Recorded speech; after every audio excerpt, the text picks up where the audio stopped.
I felt a real identity crisis because I had associated who I was with what I did for a living. Yeah. And I was relatively proud of what I did. Mm-hmm. And, next thing you know, I am a minimum wage night desk clerk at a flea bag hotel. And I just felt like, surely my personal value hasn't gone down. Yeah. So I got to find an identity that isn't associated with who will hire me. Yeah. And Okay. that's What's up, Camden County? You are catching episode 55 of the Get In Your Business podcast. I'm your host, Alison Shores from the Camden County Chamber of Commerce. This Get In Your Business podcast is made possible by our Chairman Circle sponsors, Georgia Power Company, Georgia's Own Credit Union, Lockheed, Sparklight, Plug Power, St. Mary's DDA, TDS Telecom, and Ameris Bank. Thank you to all of our sponsors. All right, today, guys, in the studio, I have somebody that I'm so excited to talk to. I have got Winfield Strock from Camden Quill. Oh, yeah. So I'm so excited. Thank you for being here. Oh, I'm happy to be here. So you are one of our newest chamber members, and before we get into what Camden Quill is and how you got here, I want to know a little bit about you. How did you get to Camden County? How long have you been here? And what made you want to get into this Camden Quill? Well, it started, I joined the Navy. I was 19 years old. I wasn't grown up enough yet, but my folks were done raising me, so Yeah. I figured the Navy would help, Absolutely. Yeah. finish me off. Yeah. And so I was spent 23 years in the Navy. Oh. And Thank you for your service, by the way. yeah, but after I retired from that, I felt a real identity crisis because I had associated who I was with what I did for a living. Yeah. And I was relatively proud of what I did. Mm-hmm. And next thing you know, I am a minimum wage night desk clerk at a flea bag hotel. And I just felt like, surely my personal value hasn't gone down. Yeah. So I got to find an identity that isn't associated with who will hire me. Yeah. And Okay. that's when I started taking an assessment of what my talents are, what my interests are. I was trying to find a place where both of those two intersected. So I'm like, okay, well, I daydream a lot. Is Yeah. there a way that's a positive thing? Yes. And I'd like to say that writing has fit the bill for that. And I've read plenty of books that I've enjoyed. I've watched plenty of shows. I've seen a lot of things that I thought, man, I wish they could just do that a little different. And I think if they make this little tweak, it would be better. So anyhow, so I started writing, and then I found out I had a brain tumor. And What? yeah, I had a brain tumor that was wrapped around my right optic nerve and was strangling it. And Did it affect your vision? it did. Okay. I mean, you can see right now, and my right eye doesn't dilate. So I go out in the sunlight, and it's just hard for me to see with my right eye. And when I step into a dark place, it just gets weird. Okay. But anyhow, Okay. so I went in for the surgery, and I had a brief coma, and then I came out, and I realized that I wasn't learning about how to write. I was just writing. Yeah. And that's when I found out about the Woodbine Writers Workshop. Okay. I went up to the Woodbine Writers Workshop. Their goal was to raise money to rebuild the theater up there. And it was a little weird because I got up there, and they're all a bunch of ladies writing their memoirs. Yeah. And I'm the only guy that steps Yeah. in, and they're like, hey, what's your deal? I'm like, well, I'm here writing my science fiction novel. And they're all like, yeah. Yeah. But I'm like, okay, whatever. So I would get up there and I would share my stuff. And, half those ladies, they would just kind of be like, I can't really comment on science fiction because I don't like it. I'm like, well, it's more than that. It's does the story make sense? Do the characters make sense? Yeah. And my first best harsh criticism, the lady that set up the whole thing, she's a little crazy. But anyhow, so she says, I don't care about your characters. And I was so hurt at first. Yeah. And then she said, I don't care about your characters because I don't think you care about your characters. Ooh. And I'm like, what the heck? And then she says, well, this is typical. This is why I don't like science fiction, because science fiction writers fall in love with the concept. They fall in love with the technology. They fall in love with anything but the characters. And the characters are just these cardboard cutouts. And so what I learned from that was the importance of having a character connection so people can care when they win, when they lose. Yeah. And, I've never thought about that. That's well, obviously I didn't. But that's to that's a good thought. I'd never really. Of course, I'm not a writer, so I wouldn't. But I think that's Oops. awesome. Okay, so you learned a little bit from the woodbine. I did. And then we kind of parted ways because of some differences. They didn't want that science fiction in there anymore. Yeah, so I just went ahead and started my own. Yeah, okay. And so I started the Camden Quill, and what I wanted to do was what they were doing.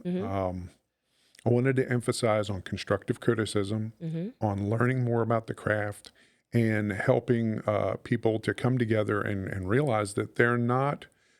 A lot of times as a writer, you think that you're alone. You think you're all by yourself. It's a solitary thing. But to find others that are going through that same journey and learn from them so you can make maybe a few less mistakes and look out for some of the obstacles that are in your way, I just think that's a good thing. And I'm going to just say, I'm sorry to interrupt you, No, but no. there was, I did not realize how many writers were in our community.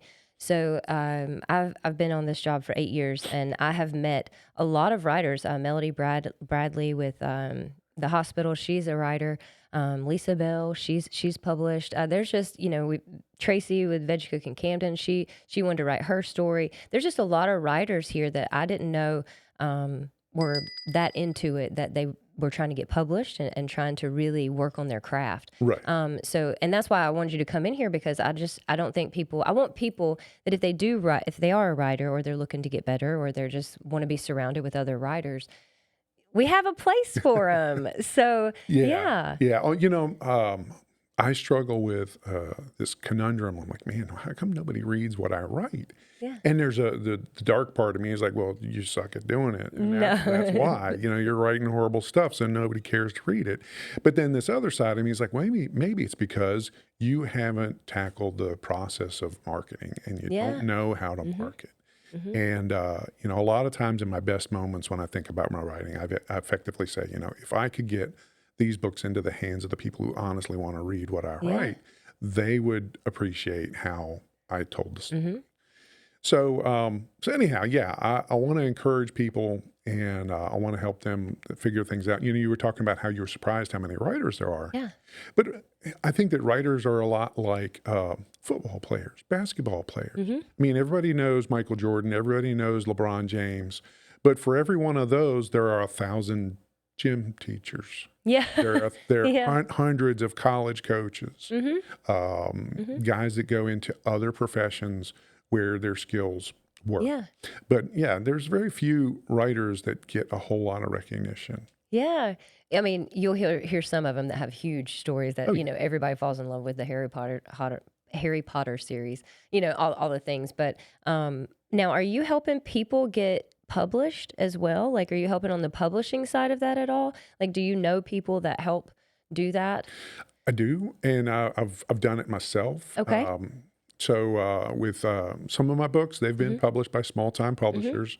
And with others, what I've done is I've subcontracted out the graphic design for the cover, I've subcontracted an editor, and then in the early days, I submitted a subcontract to somebody to format it. But now, I've started learning how to format it myself. Okay. And I've taken on some gigs where I've helped edit other people's stuff. I've edited some things for the publisher that I worked for. Okay. And I kind of enjoy all of that. But also there are local businesses, not so much here in Camden County, but I've encountered some down in Florida, and they can help in all those ways. The guy that runs the Divine Sports Card and Collectibles. Yes, George. Yeah, We call him Scooter. Yeah, he was asking me a couple of questions when we first met at one of the Chamber of Commerce things, and I was like, you can check these people out down there. And I think they're helping them out. I think that's going pretty awesome. well. And then I also have worked with another guest you've had on, and that's R.J. Chapman. Yeah. I was actually on his podcast. He let me get on his podcast. I couldn't believe it. Yeah, go ahead. Yeah, he and I met at a TED Talk event. Oh, okay. I did one of the ladies that's part of the Camden Quill. She had heard me tell my story hundreds of times to dozens of new people that would come. And she's like, that's a TED Talk. You should give him a TED Talk. And I kept saying, no. And then finally, she sent me an application for it. And I got a hold of her. I said, we need to meet. And so we had a cup of coffee. And I was like, why do you think I need to put in for this? She said, well, I think you need to tell your story. And I'm like, well, what story? And then I'm just kind of like, you mean the story about this and this and this and this? And she's like, exactly. I'm like, okay. So I put in for it. I ended up, I applied, and then they took me on, and that's where I met RJ. We did the TED Talk in Eustis, and man, he is just aglow He with is. positivity. He is. And his TED Talk, I talked to him about my Writers group, the Camden Quill. I invited him. I said, look, I think your TED Talk would make a great book to inspire teachers and students to work together to make education better between the two of them. Oh, yeah. And so we worked together a little bit on that. And he's found a publicist. I think he's working for them. And I'm super, super happy for him. Super proud of what he does. Yeah. He's now president of Toastmasters down in North Jacks. And it makes me wonder, especially with some of the businesses we have in the area, why we don't have a Toastmasters here. I know I'm getting off subject. You are. We got to get back on Camden Quill, but we do need a Toastmasters here. I didn't even know really about that until I was talking to RJ, and he was telling me about, telling his stories and those things. So it's really cool. Now, how often do you guys meet at Camden Quill? We meet once a month, and I send the invite out via the Facebook page that we belong to. It's a private group right now. That's a recent change, and that has a lot to do with the fact that some of our up-and-coming writers are concerned that as they're sharing portions of their manuscript on this Facebook page, that they're going to leak out, and so the not so perfect version of it is going to get out there before the published version is. Gotcha. So it's a private group. So it is on Facebook. It is. Now, do you have any, I know you've been trying to schedule some book signings and stuff, and I think you have one coming up at Deep Dive Games. Is that correct? I do. It's on the 17th. Okay. I'm super excited to do it there. To me, Deep Dive Games is kind of hearkening back to the days before I was writing. Yeah. And I was using all my creative energies in the gaming that you can see there at Deep Dive Games. I love Deep Dive Games. They're great people. Braden, I told you, he's going to join our board soon. So we're excited about that. Well, it's amazing to see, veterans turn around and take something that I'm sure that they enjoyed while they were in. They're like, I'm going to do the same for the generations after. I think that's But he had to find out, what he was going to do when he left the Navy and what his identity was. So, I think that's the struggle that a lot of people go through. What can we do after the Navy, or what do you want to do, or what, where are your passions, because I think military, y'all, when y'all go in, y'all are all in, and that's your passion, that's your thing. It's defending America and all the things. And so I think coming out and having something is amazing. And I'm glad that you found this and then decided, you know what, let's make it a group. Let's talk to people and get people on this. And I just think it's really cool. Now, what time is your book signing on the 17th? I'm going to get there about the time they open, so I'll be there from noon until 8. Okay. And we'll see how that goes. Yes, you'll have to let us know. Now, if people, was there anything else that you wanted to say about Camden Quill? That's a loaded question because you probably want to talk all about it. But well, sorry for putting you on the spot. Not necessarily about the quill, but about the purpose behind the quill that is behind a lot of things. And that is, when I'm at the grocery store, when I'm at a restaurant, when I'm anywhere where I feel like somebody is not exactly, feeling it where they're working. And I'm like, I see myself as that night desk clerk at that Fleabag Motel. Yeah. And I'm like, hey, what do you do that you're passionate about? What do you do that makes you feel like you're really doing something? And a lot of times I'm like, I don't know. I do this, I do that. And I'm like, man, I think you need to find something. Yeah. I think you need to find an identity outside of your paycheck that helps drive you forward, that helps you get you up. I mean, I worked for the defense industry after I got out of the Navy. And there were a lot of times when people were like, man, this is kind of a boring job. And I'm like, it is. But one, it's the best job I've ever had. And two, it makes it so I can afford to do what I love to do. Yeah.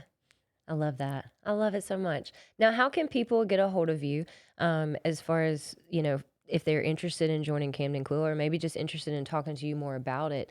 How can they get a hold of you? What's the best way? Well, there's a author Winfield Strock Facebook page. Okay. And they can DM me on that, and I'll see what I can do to get them. I'll get them invited to the group, and they can come on out. We're actually trying to go to new locations here in the area, especially since I've joined the Chamber of Commerce. I've found that there's some really neat places that are ideal for our kind of meetings. We've been meeting at the Super Sweet Bakery Shop. Oh, That's a lovely place to, Oh, to my meet. gosh. Best snickerdoodles in the county. Listen, she's got homemade Pop-Tarts. I'm like, what?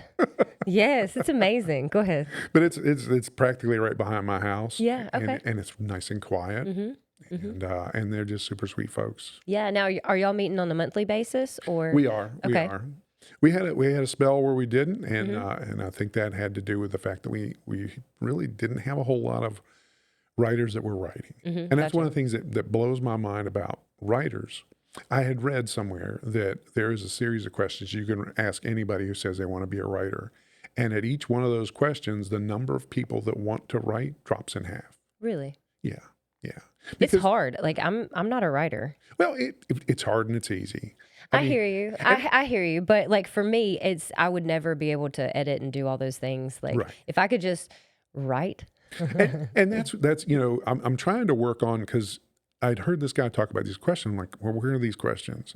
So I'm trying to come up with my own list of questions so I can help people figure out. Yeah. Because the thing is some people, they have a book in them.